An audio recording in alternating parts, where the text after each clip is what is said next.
स्वागत है आपका हमारे YouTube चैनल SR गुरुकुल में।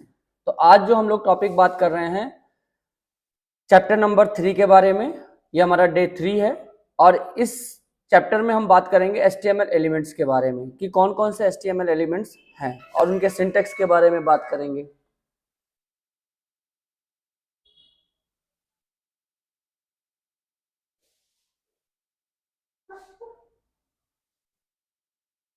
ठीक है, तो इस चैप्टर में हम लोगों को क्या क्या देखना है देखिएगा यहाँ पे। तो सबसे पहला है कि HTML एलिमेंट्स के बारे में जानकारी लेंगे। दूसरा है HTML एलिमेंट सिंटैक्स के बारे में। तीसरा हमारा नेस्टेड एलिमेंट कि नेस्टेड एलिमेंट का इस्तेमाल कैसे कर सकते हैं। और चौथा है हमारा don't forget the in tag, मतलब किस किस चीज में इन टैग लगता है और किस किस में नहीं लगता है, वो सारे मतलब empty HTML element and use the lower cases के बारे में। तो आते हैं सबसे पहले यहाँ पे HTML एलिमेंट्स के बारे में देखते हैं। HTML एलिमेंट्स जो होता है हमारा document are defined by the HTML elements. अब जितने भी HTML के डॉक्यूमेंट्स हैं वो सब कुछ HTML एलिमेंट्स के द्वारा डिफाइन होते हैं। अब हम पहले भी देख चुके हैं, एक प्रैक्टिकल करके भी देख चुके हैं कि कौन कौन से एलिमेंट यानी कि टैग्स होते हैं जो हम इस्तेमाल करते हैं।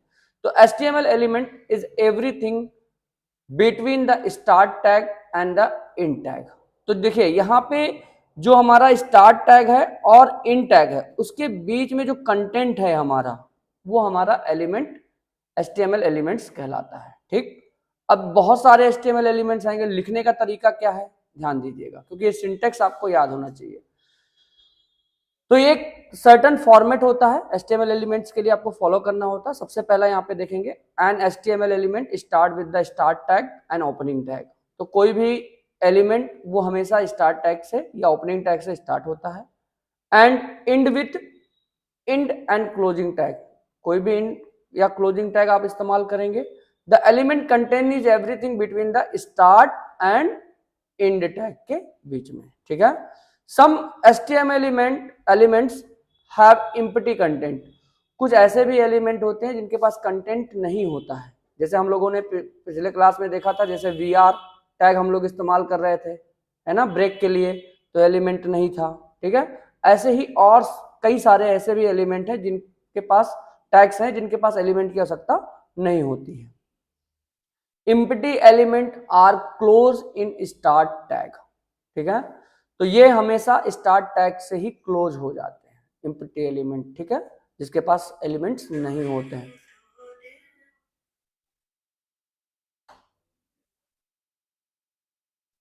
ठीक है, नेक्स्ट है most element HTML element have attributes. अब ये एट्रीब्यूट्स क्या होंगे, उसकी वैल्यूज क्या होंगी, वो हम लोग नेक्स्ट चैप्टर में देखेंगे। तो एट्रीब्यूट्स के बारे में जो हमारा अगला चैप्टर होगा उसमें देखेंगे।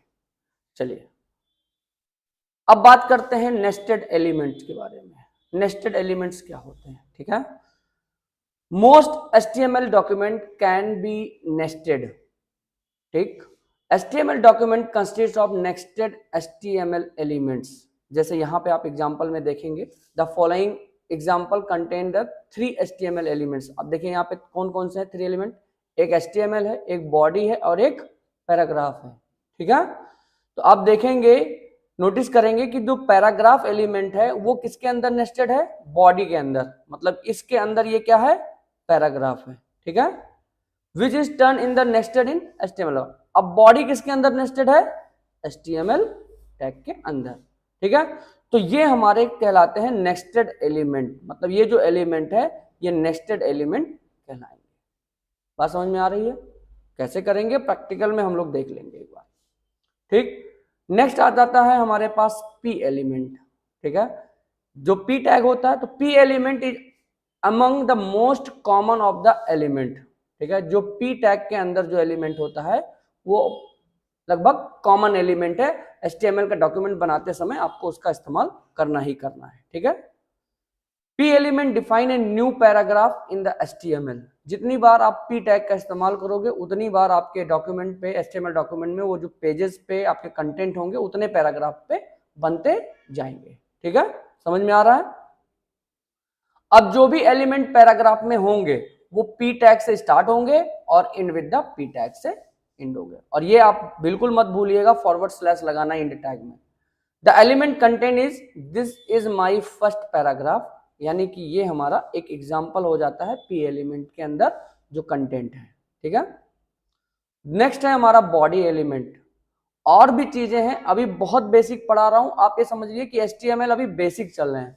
अभी HTML5 का कंटेंट भी बहुत सारा है, वो हम आने वाले क्लासेस में आपको बताते चलेंगे। ठीक है, क्योंकि अभी आप बिल्कुल बिगनर हैं तो उस हिसाब से आपको पढ़ाया जा रहा है। ठीक, द बॉडी एलिमेंट्स की बात करेंगे। The body element define the body of the HTML document. तो बॉडी एलिमेंट क्या डिफाइन करता है कि जो HTML डॉक्यूमेंट है उसकी पूरी बॉडी, मतलब जो पूरा पेज विजिबल होगा वो हमारी पूरी बॉडी के अंदर आएगा। ठीक है, इसलिए पिछली क्लास में भी हम लोगों ने बात किया था कि जो कुछ भी आपका विजिबल होगा वेब पेज पे वो सब बॉडी टैग के अंदर ही होगा। अगर बॉडी टैग नहीं लगा है तो कुछ भी विजिबल नहीं होना है, आप कितना भी पी एलिमेंट लगा लो। ठीक है, कोई भी एलिमेंट यूज कर लो, लेकिन अगर वो बॉडी टैग के अंदर नहीं है तो वो विजिबल नहीं होगा। ठीक है, चलिए, द बॉडी एलिमेंट हमेशा बॉडी से स्टार्ट होता है और बॉडी से एंड होता है, और ये हमेशा किसी HTML एलिमेंट्स के अंदर होता है। Element contain in another HTML element one or more paragraph, they are usually dozen of element within the body element. तो आप जितना चाहें उतना एलिमेंट बना सकते हैं बॉडी एलिमेंट के अंदर। ठीक है, चलिए, HTML एलिमेंट्स क्या कहलाता है हमारा? The HTML element define the entire HTML document। अब जो HTML है वो पूरे HTML डॉक्यूमेंट्स को डिफाइन करता है। ठीक है, कि ये हमारा HTML पेज है, अदरवाइज आप डिफाइन ही नहीं कर पाओगे कि वो HTML है या कुछ और है। ठीक है, तो अगर आपको HTML का कंटेंट पहचानना है, कि वो टैग्स पहचानना है, तो HTML एलिमेंट्स के अंदर वो जाएंगे। ठीक है, अब ये सारी चीजें HTML टैग के अंदर होगा। हमेशा आपको पता है कि हमारा जो भी HTML वेब पेजेस होंगे, HTML डॉक्यूमेंट होंगे, वो हमेशा HTML से स्टार्ट होगा और HTML से बंद होगा। इसके बाद हमारा अनदर टैग कौन सा आएगा? Body tag. ठीक है, इसके अंदर भी और भी है, हेड टैग भी है, टाइटल टैग भी है, वो हम लोग बाद में बात करेंगे। अब कोई भी चीज अगर आप कर रहे हो HTML में, तो आपको ये कभी नहीं भूलना है कि आपको यहाँ देखिए पैराग्राफ आपने लिखा है, पर यहाँ पे आपने क्या भूल गए? इंड टैग भूल गए। तो don't forget the end tag, मतलब आप पैराग्राफ बनाएं और इंड टैग मत भूलिए कभी भी। ठीक है, तो most browser will display the HTML correctly even if you forget the end tag. अब कभी कभी होता है क्या, कोई कोई ब्राउजर सपोर्ट करता है कि अगर आप एलिमेंट भूल भी गए हो तो भी वो सपोर्ट करके आपको रिजल्ट दे देता है। ठीक है, लेकिन कोई ऐसी भी चीजें रहती, कोई ऐसे भी ब्राउजर हैं जो आपको HTML जब तक आप प्रॉपर कोड नहीं करेंगे तब तक वो रन नहीं करेगा। ठीक है, चलिए, the previous example will work in the most browser but don't rely on it, forgetting the end tag can produce the unexpected result of error. अगर आप भूल भी जाते हैं, बहुत सारे समय में ऐसा होगा कि अगर आप भूल गए इंड टैग तो वो डिस्प्ले नहीं आएगा या अनएक्सपेक्टेड एरर दिखा देगा। ठीक है, नेक्स्ट आता है हमारा एम्प्टी HTML एलिमेंट, और इसके बारे में हम लोगों ने बात कर भी लिया है, प्रैक्टिकल भी करके देखा हुआ है। तो HTML एलिमेंट विदाउट कंटेंट, जिसके पास कोई कंटेंट नहीं होता है, वो क्या कहलाता है? Empty element. अब एग्जाम में अगर पूछ ले कि एम्प्टी एलिमेंट क्या है, तो आपको पता होना चाहिए कि जिसके अंदर कोई कंटेंट नहीं होता है वही हमारा क्या कहलाता है? एम्प्टी एलिमेंट होता है। Empty element can be close with in the start tag. ठीक है, तो हमेशा स्टार्ट टैग से, जैसे यहाँ पे BR है, तो BR is an empty element without a closing tag, it define a line break. तो जब भी आपको लाइन ब्रेक करना है तो आप BR टैग का इस्तेमाल करें। इन XML, ठीक है, एक्सटेंसिबल मार्कअप लैंग्वेज या future version of HTML, all element must be closed. ठीक है, अब जैसे जैसे आप आगे बढ़ेंगे, अभी तो मैं बेसिक HTML पढ़ा रहा हूँ, जब HTML5 आप पढ़ोगे तो विदाउट क्लोजिंग का आप ये नहीं करोगे। है तो HTML5 का, लेकिन अभी हम लोग क्या चल रहे हैं? बिल्कुल बिगनर चल रहे हैं, बिल्कुल बेसिक एलिमेंट जो पुराने समय में हम लोग यूज करते हुए आ रहे हैं, और धीरे धीरे करके हम नए वर्जन पे जाएंगे। ठीक है, adding a slash to the end of the start tag, देखिए यहाँ पे इस तरीके से आपका क्लोजिंग होता है, जब यहाँ पे फॉरवर्ड स्लैश आगे। ठीक है, अभी तक कहाँ लगा रहे थे, इस तरफ लगा रहे थे, ठीक है। अब ये बी आर टैग के इस तरफ लगेगा, ठीक है। आपने देखा होगा कि आपके पास जब यहाँ पे था तो ये आप फॉरवर्ड स्लैश यहाँ लगा रहे थे, है ना। अब देखिए कहाँ लगा रहे हैं, जब आपका इम्पटी एलिमेंट होगा तो आपका फॉरवर्ड स्लैश उसी स्टार्ट एलिमेंट के आगे लगा देना है, ठीक है। बात समझ में आया।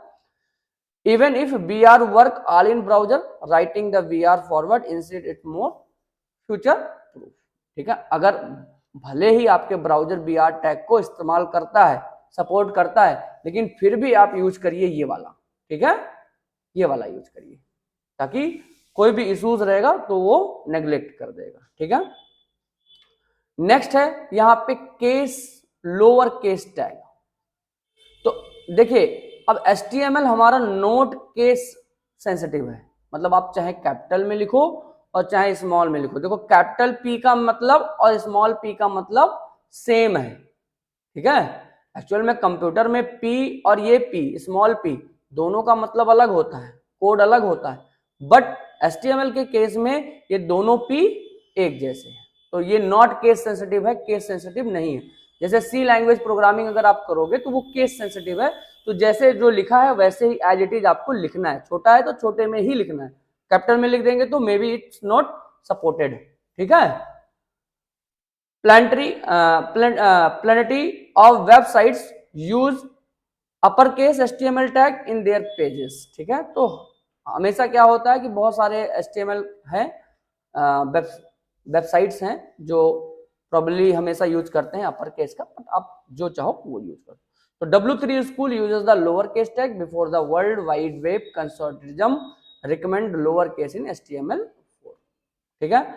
अब चूंकि HTML4 हो चाहे HTML5 हो, ये W3C का फुल फॉर्म याद रखना, क्योंकि एग्जाम में कभी कभी पूछा जाता है, ठीक है। वर्ल्ड वाइड वेब कंसोर्टियम, ठीक है। HTML के जनक कौन है, कोई बताएगा? अभी तो मैंने बात नहीं किया है, आगे वाले क्लास में हम लोग बात करेंगे। टिम बर्नर्ली, ठीक है, टिम बर्नर्ली, ठीक है, उन्होंने ये HTML का कोड्स को डेवलप किया था। तो ये हमारा HTML एलिमेंट्स के बारे में और सारी चीजें रही बात, ठीक है। तो नेक्स्ट क्लास में हम लोग देखेंगे HTML एट्रीब्यूट्स के बारे में, कि कौन कौन से एट्रीब्यूट्स HTML एलिमेंट्स में यूज होते हैं, ठीक है। तो तब के अभी की क्लास यहीं पे समाप्त करते हैं, ठीक है।